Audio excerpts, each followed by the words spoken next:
and thank you for joining us for a conversation about embracing the journey to authenticity. I'm Shayla Reeves, and I want to introduce you to 4 women who are going to offer not only tips or information or advice or suggestions to you, but just share their stories as you work to also navigate the journey to living an authentic life. I'm going to bring each of them up right now, and then I'll give them a couple of minutes to kind of tell you a little bit about who they are, and then we'll launch into our conversation. The ladies you're going to be meeting today include LINDSEY SEAVERT, Dr. Zakia Robbins-McNeal, Sean Losey, and the lovely Nicole Pillow Johnson. Thank you all so much for joining us today, giving us a little bit of your time as we have this conversation. I was really inspired by many of you. I've had a chance to meet some of you I've known for years. LINDSEY I've known for about 10 years. And I've had a chance recently to meet Nicole, Sean, and Dr. Zakia. And you know when you just meet people and I don't know what it is about them, and you're like, I don't know, there's just something about this person that just, I like them. I feel like they have something to teach me. And that's how I felt when I connected with all of these women you're going to be hearing from tonight. So without further ado, I will quickly begin. I'll start with LINDSEY. And if you could just quickly tell us who you are, a little bit about you, and then we'll kind of move through the line quickly so everyone can meet all of you wonderful ladies giving us your time tonight. LINDSEY? Yes, thank you so much, Shayla. Thank you for this uplifting conversation. Yes, I'm LINDSEY SEAVERT. I live in Minneapolis, Minnesota, in the city of Minneapolis. I have 2 children, ages 9 and 4. And I've been a sort of a lifelong journalist, a practicing journalist for about 2 decades, but recently took a leap of faith and started my own production company to focus more on purpose-driven storytelling and documentary films. So that is me. Thank you so much. All right. Thank you so much, LINDSEY and Dr. Zakia. Hello, my name is Dr. Zakia Robbins-McNeal. I currently live in Brooklyn Park, Minnesota, but I'm from Philadelphia, so I am a transplant. My background is in all things mental health. I've been in the field for 21 years, starting as a frontline worker, going all the way up through running multi-million-dollar human services organizations. And I'm currently a professor, author, and COO of the Doorstep Foundation. Wonderful. And Sean, you can go next. Sean Losey. Sure. My name is Sean Losey. I am in my studio. I'm in Northeast Minneapolis right now. So as a background, I'm an educator. I'm currently a high school principal and also artist, and transitioning now to becoming a coach for educators. And it's really my passion to make sure that educators are supported so that they can be giving our students exactly what they need. So making a big transition for me as well, but just really, really excited. Thank you so much, Sean. And last but not least, Nicole.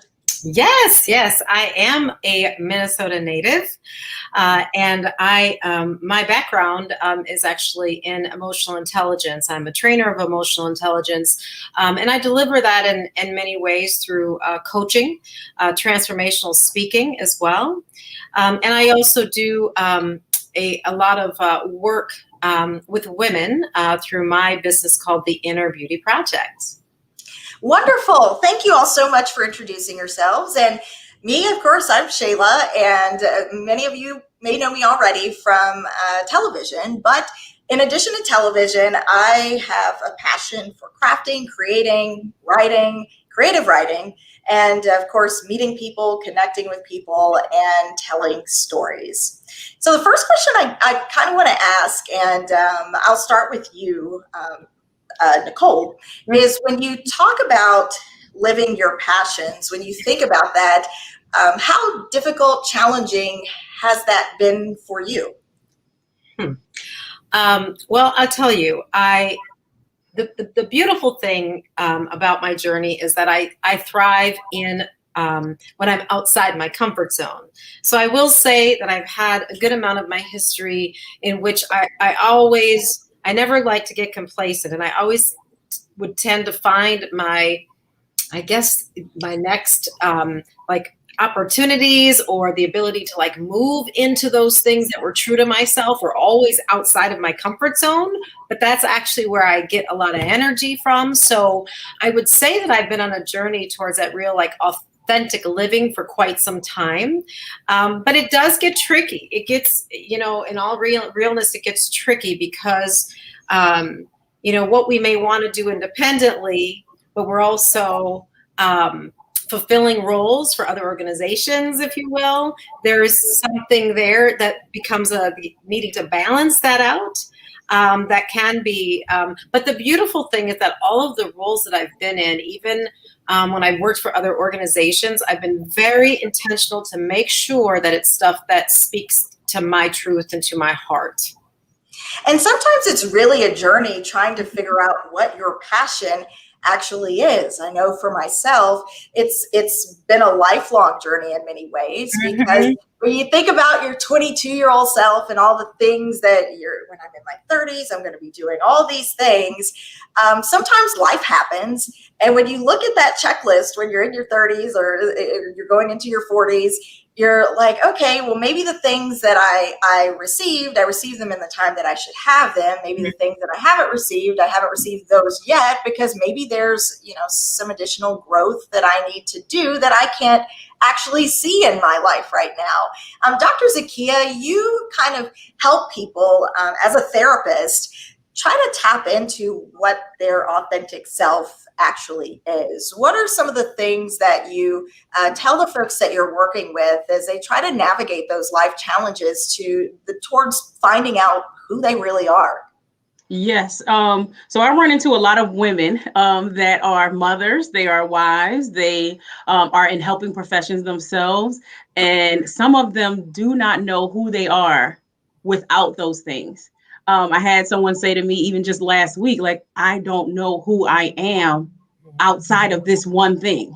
It's just like, I don't know if I have any hobbies. I don't even know what I like to do. So like one of the things that I give them is, when you're sitting down, like thinking about nothing, maybe you're going on a trip, or maybe you're going somewhere where you can be at peace. That's where those things start to come in. It's not when you're trying to force a decision or force your thoughts to come. It's when you're sitting down doing absolutely nothing in the quietness and in the stillness that you're more likely to find out who you are. I found, even for myself in some cases, when I take that moment like you described, where you're being still and actually think about what are those things that I can spend 2, 3, 4 hours doing, and the time just gets away from me. And I'm trying to be more intentional as far as paying attention to what those things are and seeing what happens when you embrace what that is. Because sometimes it's been my experience that when I'm doing something that I really, really love, I show up most authentically in the world, and people respond to that energy, and I bring in more people into my real life that are really connecting with the real me, not the me that, I thought I needed to be, but the me that is genuinely engaged and moving and operating in the world as my real self, engaging in my real passions. I wanted to ask, I know, Sean, you are expecting. Lindsay, you're a mom as well.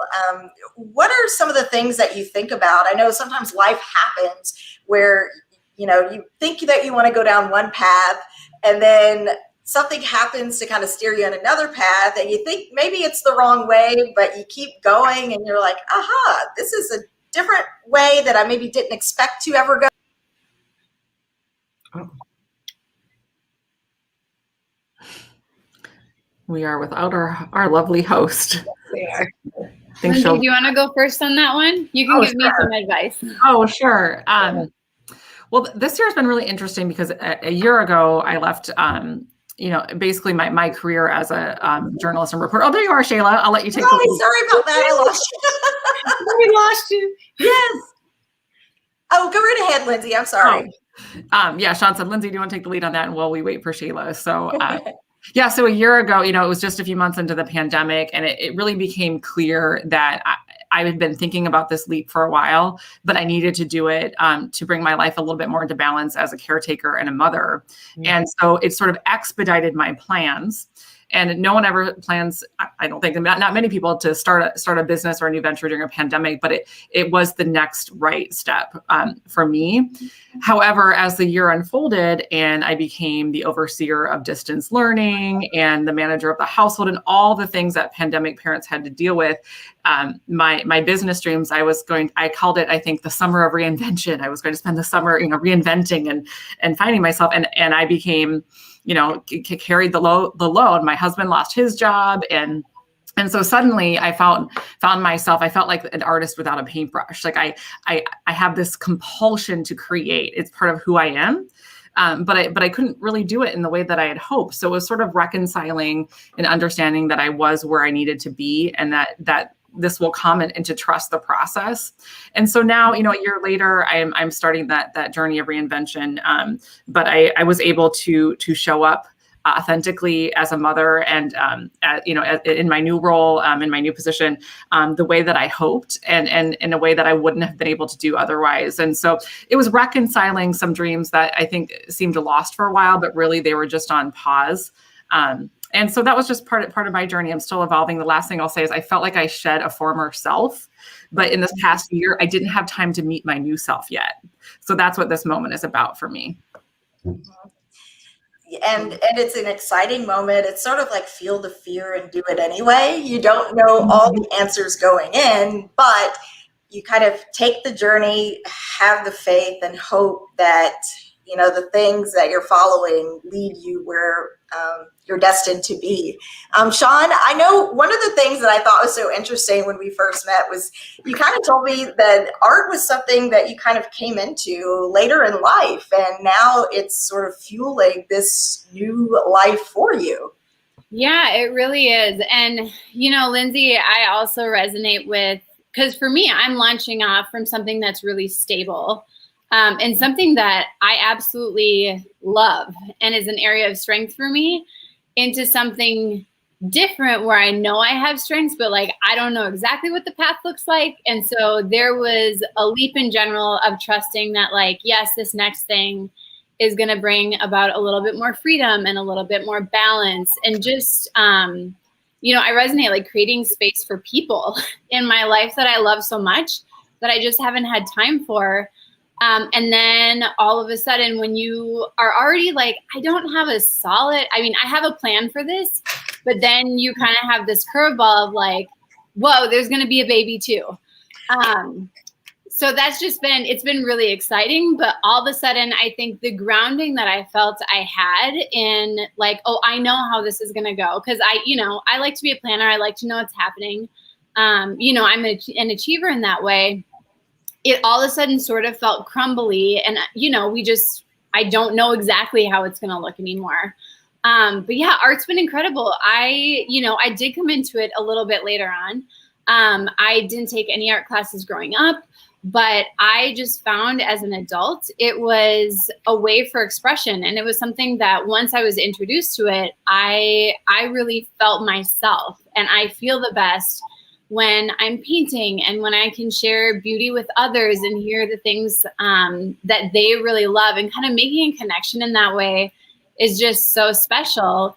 And so for me, it was never even a thought in my mind that art could be part of a career. And so I think part of it too with authenticity is it's we start walking down a path, and then all of a sudden when something else opens up, it's being willing to expand what we had initially considered and just say wow, this could really be part of a bigger plan for me, and part of a space for me to really grow and be uncomfortable, but connect well with others. And so lots of unknowns here, but it's going to be great.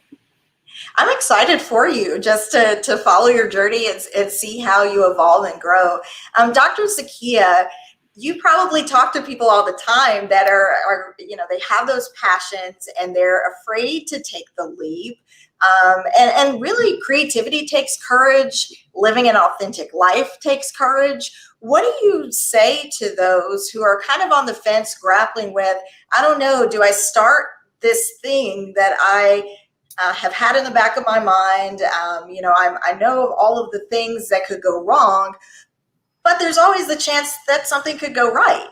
Yes. So I always have them focus on what can go right. It's not necessarily, you don't have to jump all the way in. It's okay to just like put your toe in, then put your foot in, then get up in there to your calf. I always tell people just start small.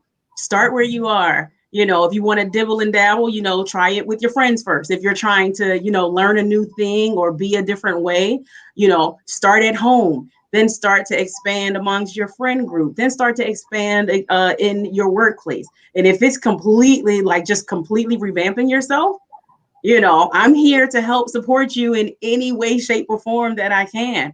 I'm here to, if we need to process, if we need to, maybe dial back, if you need some feedback, some constructive feedback on how to do it in a way where you're still honoring yourself and changing, that's what I'm always here for.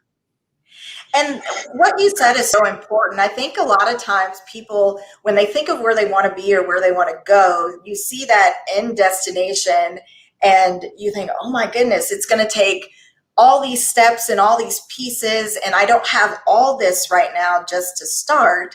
But the idea is really just to start, right? Yes, indeed. Start where you are. But again, you don't have to go from 0 to 100. You can go 0 to 5 or 0 to 10, because it will take some getting used to. Sometimes when you're trying to do a drastic change, if you just go all the way in, sometimes you may have a little setback and a failure that may force you to not want to try it. So that's why I always tell people to do things in like smaller incremental steps, to just test the waters first. And then start doing a little bit more and a little bit more and a little bit more. Because as you're doing a little bit more every day, every week, every month, then it becomes ingrained in your routine and your habit, and it totally becomes you. And that's so important. It starts small and just start. And that's the only way that you can even begin the process of living an authentic life. Part of the journey, though, to living an authentic life might require you to really look inward and really navigate pain. And sometimes pain can really impact how we show up in the world, how we even experience the people that are around us. I sometimes say myself that if people have a lot of pain they haven't dealt with, sometimes they don't even see the person that's standing right in front of them. They're processing that person through pain that person never caused them. Because, they're bringing all of, their unresolved issues from other conflicts to a new situation and sort of just dropping it on a new person and never really seeing the person that's standing right there in front of them. Would you say that's the case sometimes, Dr. Z? Yes, indeed. For most people, change is hard. Some people think it has to be a very difficult thing where you have to drop everything, and you really don't. Change, again, can be incremental. It doesn't have to be unless it's like a volatile situation where you have to cut somebody off, you need to, completely change course. But more often than not, it's simple steps that get you to work through a complete change. It's not a bing, bang, boom, like I'm waking up in tomorrow and this is who I'm going to be. Those are the ones that are more likely to fail. But like you said, Shayla, just starting. You can start it again, 5%. Start at 5%. You don't have to start at 100%. You'll be okay. Yeah, that is so important. And to talk a little bit about like starting the process of really trying to live an authentic life. When you look inward, sometimes you have to really look at all kinds of pieces of who you are. Maybe it's pieces from your childhood. Maybe it's something as simple, or I say simple, but it's not really simple. It's very complex, as the hair that grows out of your head. And there's so much of who we are, how we live, how we move, how we identify in the world that's connected to the hair that grows out of our head. For myself, I know a piece of my own journey really started back in 2015 or 2016 when I kind of found myself in a position where I've been wearing hair extensions and wigs and all of this to create this ideal look for television, and doing that process for year after year after year. Well, my hair started to suffer. I started to have hair loss, and I found myself in a position where it was going to be, okay, I have to wear a wig and it's not a choice, or I could still have a choice whether or not I wear a wig. And so for me, I decided eventually to wear my hair curly on television. And that decision benefited me in ways that I could never foresee. It was the first time when I no longer looked like everyone else, where I really became the most creative I had ever been, because I no longer had the pressure to fit in the box that I thought I needed to be in. And I learned for myself at that time that my creativity stretches beyond the very reason that I got into television. I got into television because I enjoyed creative writing, but at the time that I chose to wear my hair curly, I was in a job that pretty much I wasn't getting the creative fulfillment that I needed. And so I learned by changing my hair, I became more creative, and I found that my creativity stretched into other areas. I began crafting more, going to salvage shops, repurposing things. And it was sort of like a lesson for myself in that moment that, wait a minute, I've been putting myself in this box, and look at all these other things that I can explore that I never sought out until I changed the hair on my head and I felt like I wasn't feeling fulfilled creatively in the space that I sought to find it. And Nicole, I know we've talked about hair as well. I know your hair story is really key in your own journey towards loving and appreciating your own inner beauty, right? Very true. Very true. While I had said earlier that I thrive outside my comfort zone, and I have, always, went for my dreams, and, I've always had that internal instinct to want to fulfill purpose. But to your point, as we had chatted about, I spent the majority of the time doing that as far as my physical appearance, showing up the way that I thought I needed to be accepted. And that was, straightening my hair. And to your point, sometimes our pain points go all the way back to childhood. And I grew up where there was always kind of this continual message that I didn't fit in just the way that I was. And in order to fit in, I needed to do something different. And so it really was not until into my adult years, within the last, 3 years, that I stepped fully into embracing this hair. Like you said, that grows out of my head. That was a gift, from God, how he made me. But up until that, here's the crazy thing. I was on a journey of of helping others to process, purpose and passion and their authenticness through the Inner Beauty Project. But what I realized is that I had one more layer to go for my own self. I had one more layer to go to be fully in my own calling. And it was one of the hardest things I've been through when I made a decision to move forward and embrace how uncomfortable I felt being in my own hair. It was transformational. It was freedom. And what came through on the other side, to your point, Shayla, is it's like my world skyrocketed as far as creativity, as far as my calling, as far as my business. And I just felt like I stepped into like the fullness of me. And now I don't apologize. Now I'm just like, yeah, of course, this is how I'm supposed to show up. And so, it's been a journey, and it's interesting how the thing that was the most painful has actually become a part of me helping others to find that for themselves, that true authentic and that confidence to show up, because we get so plagued with what I call limiting beliefs about who we are, about what we're supposed to be, what we're supposed to look like, what based on external, I guess you'd say, expectations of society, of people, of things we put in our own heads. In our own heads, we make up sometimes decisions of what we think the world expects of us. And here's the crazy thing. When you just do you, when you just show up and do you, you end up being celebrated.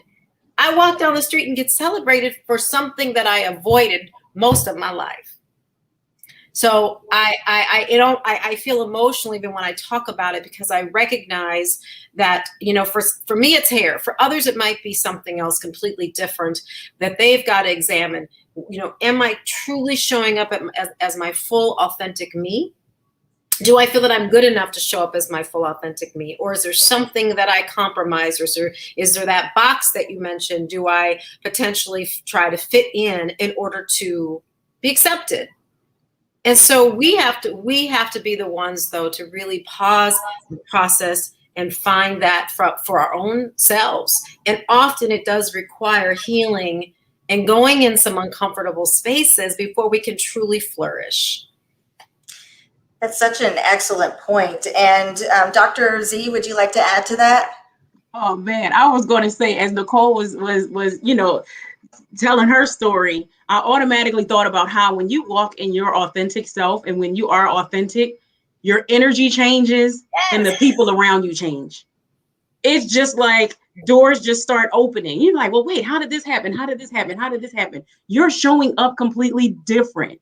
When you show up different, your energy is different, and you begin to attract everything that awaits you. You begin to attract your desires, your hopes, your wishes, because now the energy is true. The energy is pure. The law of attraction is just like, that's all I got. I just get the law of attraction is what I started thinking about. When you are living in your authentic self, it just opens the doors for everything. Sean, would you like to add to that also? Yeah, I mean, as I was hearing those stories, I was even thinking about, one of the things that we talked about before I was going to make this jump into something totally different. For me, maybe it wasn't so much like an appearance piece, but it was like, what if life could look different?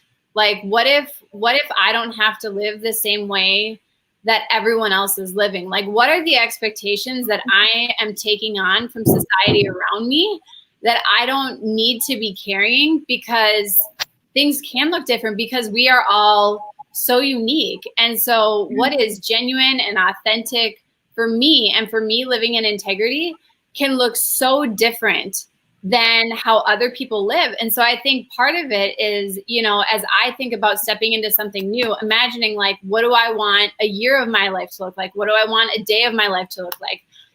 How do I do the things? Because there's a lot of things I love. I love education. I love art. I love coaching. And so it's like, how can I access those different things? And I think sometimes we try to fit ourselves into this box, and we would say like, okay, well, I don't know how to make all those one job. Like, I've had people tell me that. They're like, well, I don't think that's a job. And I'm like, I don't think it is, but it's going to be. It is going to be. And the thing is, like, as I've taken those steps, it is all coming together. And so I think part of it is just trusting and recognizing that our path is going to look different from someone else's, and being okay with that.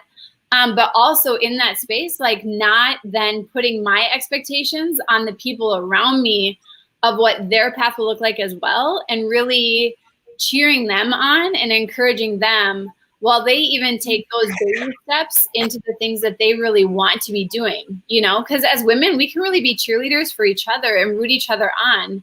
If people aren't ready to make that big jump yet, it's like, how do we celebrate when you go from 0 to 5? How do we do that for you? So you have this circle around you that then when you're ready to go to 10, then we're going to cheer for you that way too. And that helps spur all of us on, just to keep going.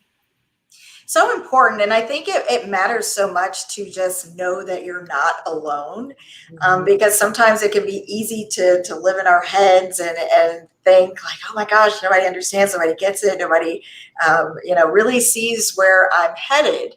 And sometimes, having the courage to share who you are, share your passion, share the things that inspire you, that gives people a chance to connect with you so that they can know what those passions are and maybe connect you or move you forward in a direction that you maybe didn't see a way to reach. I wanted to give you too, Lindsey, a chance to kind of add on to some of the pieces that we've been talking about so far. Sure. Yeah, I really relate to parts of what both Sean and Nicole said. I think as far as fitting into a box, when I was in news, I started to have this sort of whisper inside of me that I tried to sort of like stuff down. And it was sort of, what if I allowed myself to imagine a life that was more spacious and expansive than the one I'm living? And, it's this life of these frenetic deadlines and, 5 o'clock news, 10 o'clock news, run here, run there, always feeling like I had to look so perfect. I had to be perfectly packaged from my image to my story. And, what if I could tell a story that didn't have to fit into the 5 o'clock news? What if I could have sort of an unmasking of who I was? When I was young, I had a lot of eye problems, and I had really thick glasses. I was really awkward looking. I had crossed eyes, and I had a lot of insecurities that I think I masked by trying to always look perfect and be perfect. I love fashion and I love makeup. So I had this sort of veneer that I carried with me and still really do, right? But that was a big part of, I think, a news image, is that I always had to look, what if this hair was out of place? I would obsess about it and watch it over and over. And so sort of the peeling back the layers of me and finding my authentic self I keep coming back to this word spacious, to live a spacious life creatively, authentically who I am inside, but also with the people I love. So that's really, I'm on this journey of finding new spaces and finding myself within those spaces. And Dr. Z, I think sometimes, do you feel that people get bogged down with, oh my gosh, like the financial implications of living their passion, and they don't pursue it at all because they're afraid of the cost, or they're afraid of, I don't know if I can. And sometimes, as you mentioned earlier, it started small, but in order to even have the opportunity to live your best life, you have to sometimes just say, put the money aside. Is there something that I can do that's within my financial reach, just to create the space? Yes. So the thing is, a person has to be comfortable taking the step. So if finances, is going to be an issue, we say, okay, well, how much do you need to be okay for 2 months or 3 months? So that you will feel comfortable and safe. Because again, if you don't feel comfortable or safe, you're not going to take any steps. So if it's setting aside a little bit of money, or we creating a strategic plan, okay, you're going to put aside a little bit of money. Maybe you're saving just, you want to make sure that you have your bills paid. So that if you are taking a big leap to, maybe you're taking a sabbatical, maybe, which is a decrease in your income, or maybe you're trying to completely change what you're doing. What do you need to be okay financially? Because finances, they can make or break you. You don't want to go into the poorhouse. However, you don't want to limit yourself. So what I always try to do is show them how you can do both. You don't have to just pick one. Here's how you can do both. Maybe we slow it down a little bit and we set aside some money so that you do feel comfortable. Or, I hate telling people to take out loans, but some people are willing to take that big risk. But we're looking at all of the barriers, all of the ramifications, anything that a person brings up as a potential barrier. We're talking all the way through it so that they can understand. You're understanding the pros, you're understanding the cons.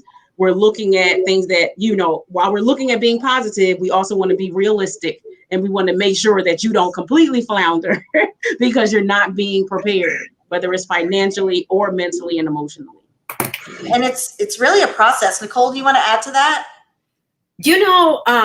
I think yes, because I was hearing, as you're sharing this idea of, I love what you said. I have this thing I live by that says, who said I had to pick one?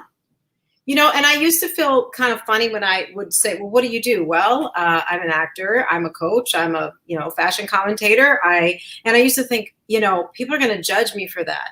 And I made a decision that at one point I said, you know what? No, I'm not going to pick one. What I'm going to do is I'm going to live fully into the things that I can do. But to your point, doctor, be realistic what season I'm in. And maybe it's this much of this and this much of this. And maybe there's, a small portion for this thing that I'm passionate about, but it's still going to exist in my life. I'm not going to just push it away. I'm going to say, all right, well, I have this much, and how much can I do of this? And I find that is like this authentic, amazing space that I have found in my life that I don't make myself choose anymore. I'm like, nope, this is what I do. Am I a speaker? Yes. Am I a coach? You better believe it. Am I emotional intelligence training manager? Yep, I'm do that too. And all of them make my heart beat. All of them are connected in some way to things that matter to me, which is people finding their fullest potential. And so I like that, because too many times I coach people that feel like they have to be in one lane. They can pick one thing, and if they miss it, oh my God, I'm going to miss it. Oh my God. I'm like, well, hold on. Well, wait a minute. Maybe there's room. That's what I like what the doctor said. Maybe there is room. We just have to be, realistic with how we fit that, but it doesn't mean we have to deny it. So we have to change our narrative. I really believe part of being authentic is challenging our narrative around what we say is possible or what's not so possible, or what can I do, but I've done this for so many years, and well, wait a minute, right? So challenging the narrative is, I think, a huge part of living into our authentic selves. And to the points that you all made, I think for myself, one of the biggest challenges that I've had just in life, and I feel like I'm sort of discovering who I am more in my 30s, is trying to fit all of me into one space. I was adopted, have an amazing parents, family, but at the root of that, in many ways, it's like you're trying to fit all of you into another space. So maybe you have people pleaser aspects of your personality, and maybe you're focused a lot on, just trying to make you fit into other people's worlds and not really doing enough of the asking, well, what really does work for me? Well, what do I really like? And so I think for myself, I spent a nice chunk of my life looking for news to show me who I was. And that's a tough thing to do, because every newsroom is different. Every manager will be looking for something different, and you'll never check all the boxes in any one place. So when we're in school and high school and college, it's like you can study, you can take the test, you can get the good grade, and there's a formula for that. But there's no formula when you get out of school and you get into the real world, and there are things that are beyond skill that determine your upward mobility.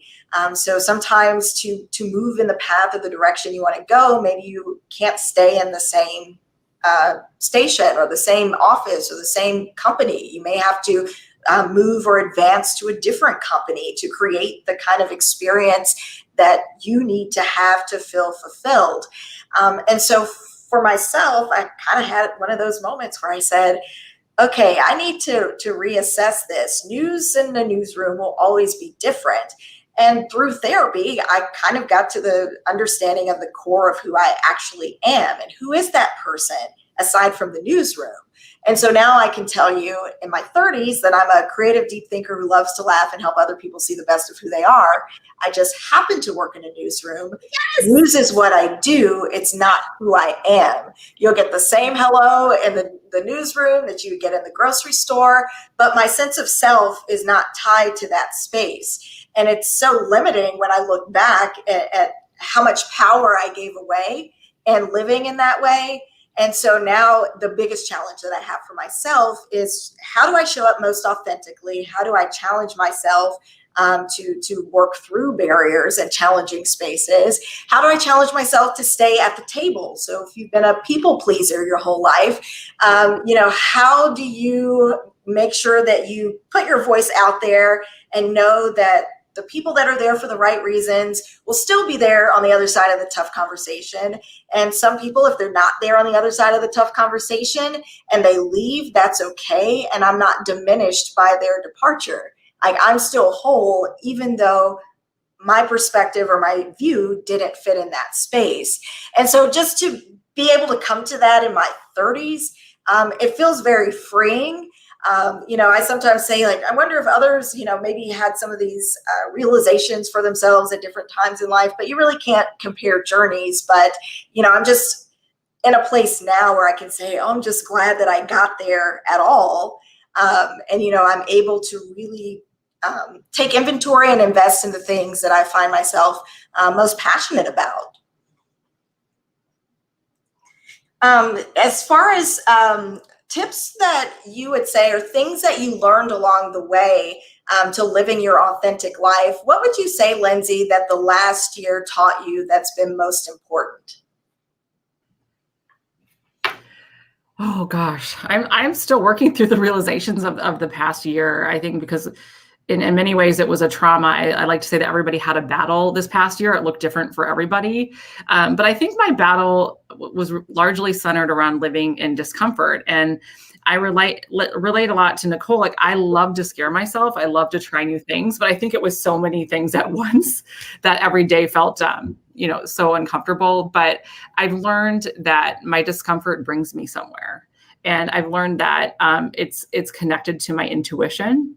And the older I get, the more that little whisper of a voice inside me listening to that is right. And for many years, when I say try to stuff that away, it's like the voice becomes a drumbeat, until I really have no other choice but to do that thing. And so I think the other thing that I've really learned this year is connecting with my courage and trusting that voice and just leaning in. And I think that it hasn't failed me. And I would tell myself, the 6 months ago version of myself, last fall or last summer, even a year ago, that it's going to be okay and things will work out. And that my intuition was leading me somewhere trustworthy and safe. So I'm still discovering and I'm still unraveling. But one thing, first of all, I want to applaud you, Shayla, for sharing your testimony with us just now and your own journey. It's really beautiful and your light radiates. And I think, you and I, at least, we've talked about that, our passion was our vocation, but it doesn't always have to be. And I've been learning that in the past year. My husband's in commercial real estate, but he recently discovered that he loves acting, and he's discovered a new part of himself as an actor. And I just think that that's a reassurance to me that in the past year, I did some work that didn't feel exactly right. I did some writing projects that, my body kind of knew it wasn't right at the time. And my intuition always tells me, but it's okay sometimes for your passion not to be your vocation, or maybe all the time. But I think distinguishing that and maybe freeing yourself from that was really helpful for me.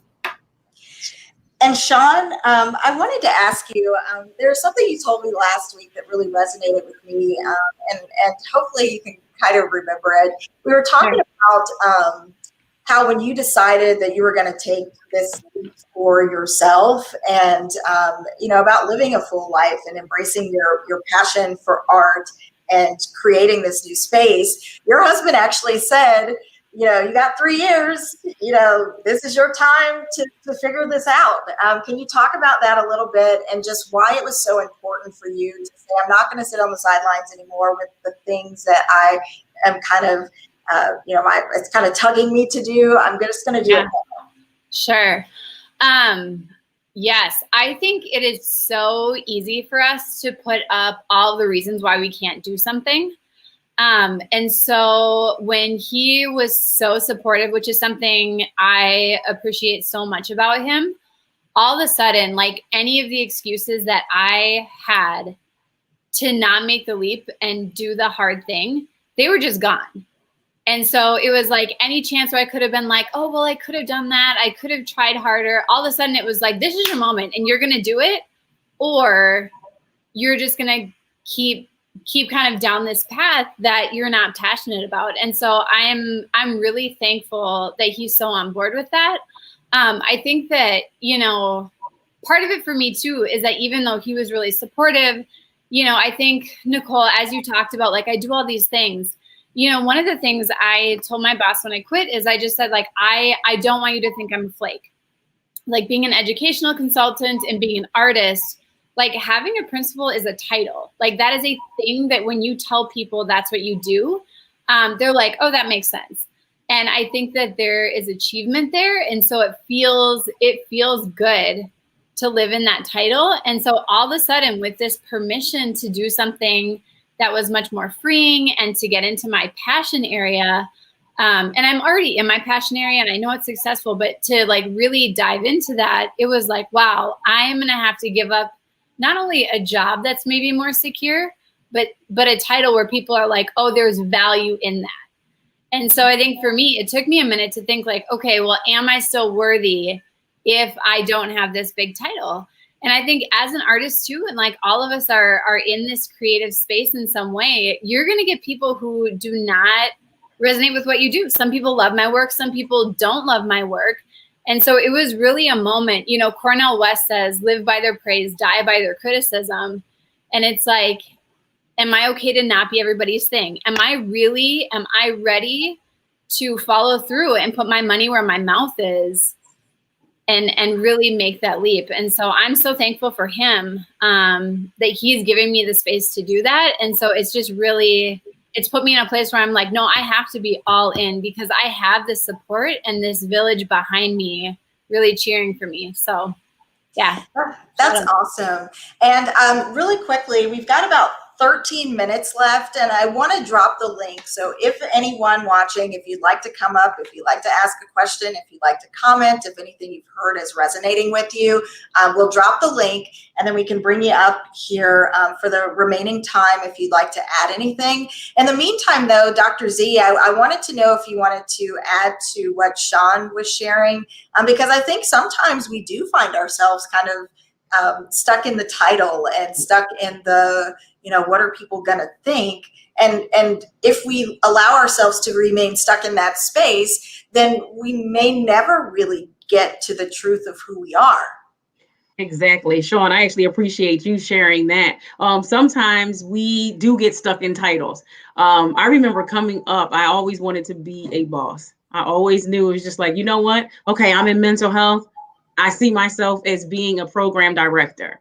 And once I got that position, I was just like, I don't really see myself doing this anymore. But when you say director, or when you say a program manager, or when you say owner, people look at you like they understand, they know what that means. So it's weird when you take a step back. Like if you are stuck on those titles, it might be hard to leave. I totally commend you for acknowledging that and understanding that. It's like, okay, well, I'm a principal. However, that really wasn't your true authentic self. Or even if it was at one point, but then it changed. Like it's actually okay to change. So that's why I really enjoyed your story, because you can change. It's okay to change. Like, this is what I want. And I'm like, okay, I'm doing it. I don't want to do it anymore. You're no longer being authentic to yourself if you stay there just for the sake of the title or just for the sake of appeasing people. So thank you for that. Thank you. Thank you. So really, it's like giving yourself permission to be you in a way. Yes, giving yourself indeed. permission to be you. Yes. And Nicole, did you want to add to that?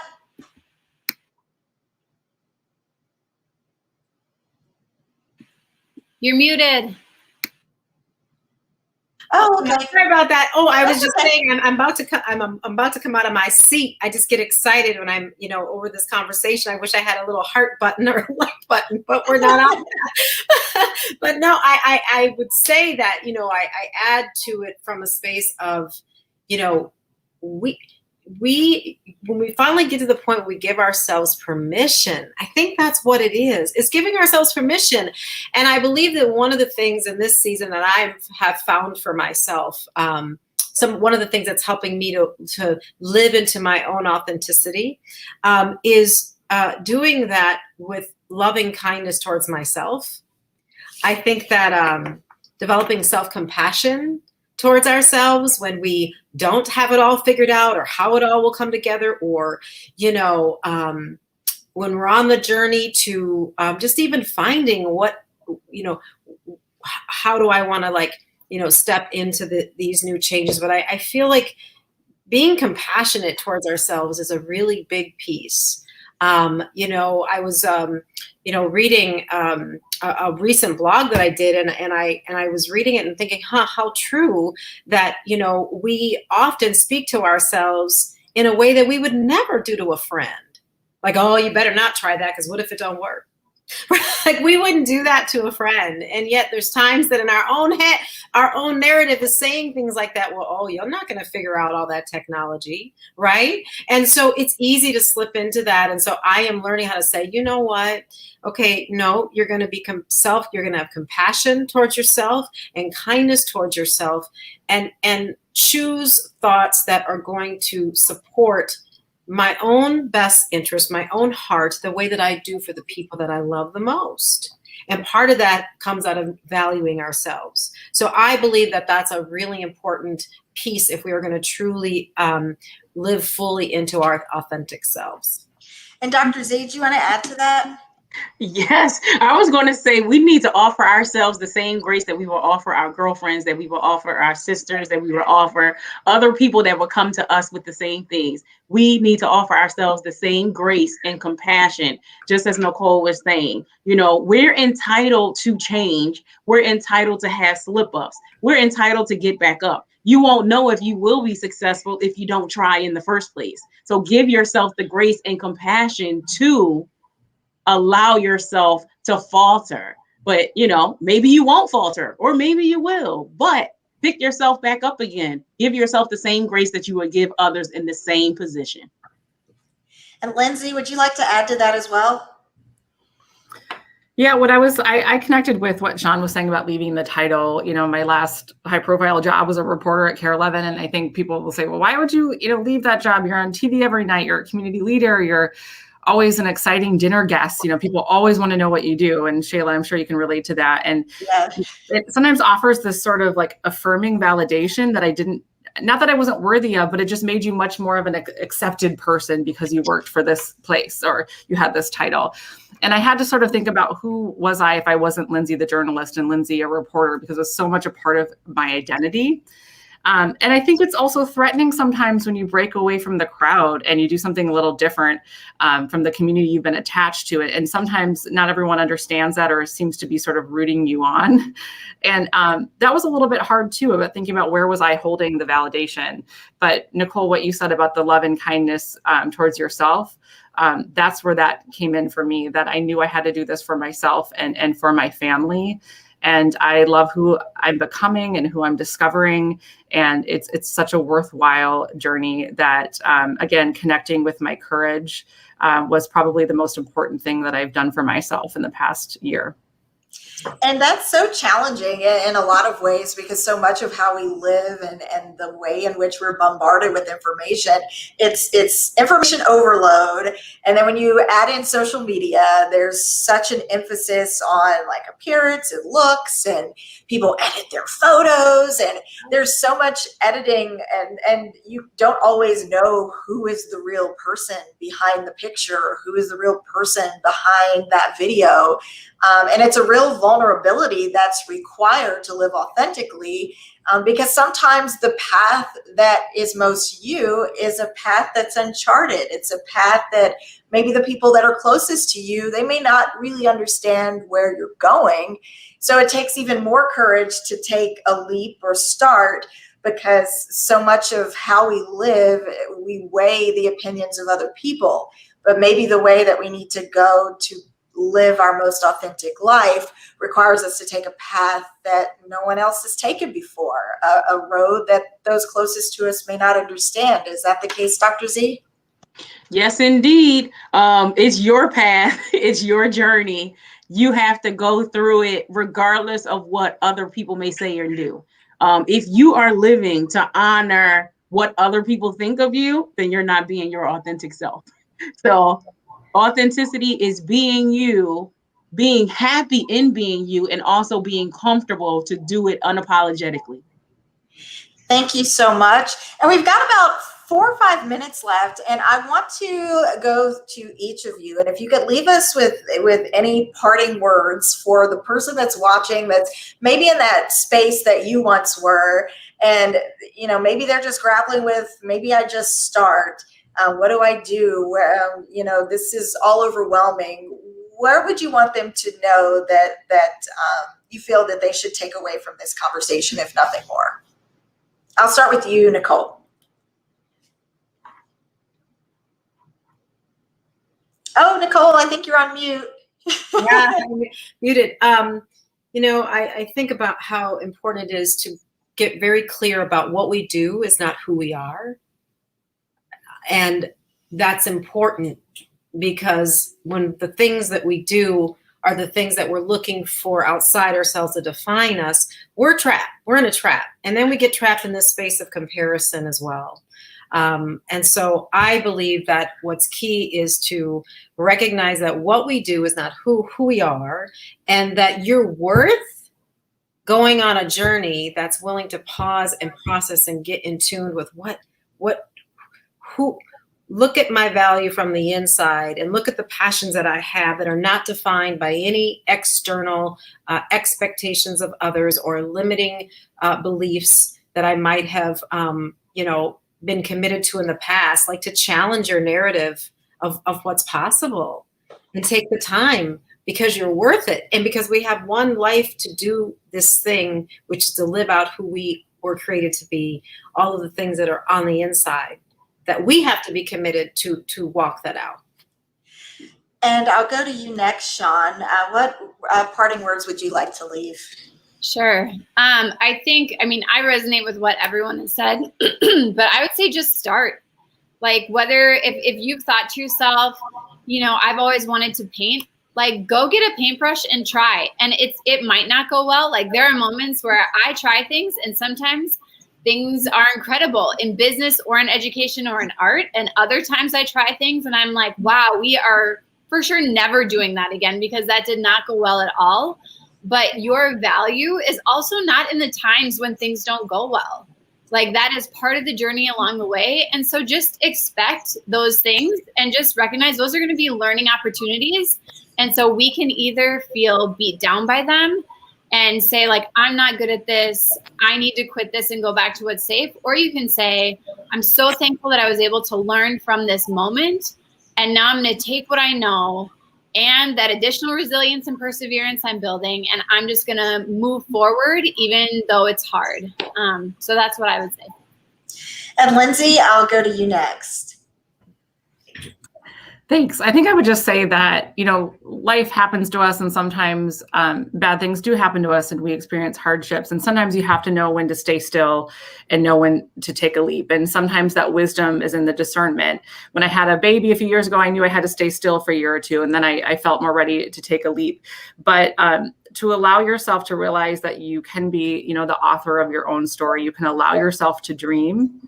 You can allow yourself to listen and activate the voice inside and follow it, to trust, again, that voice, that whisper.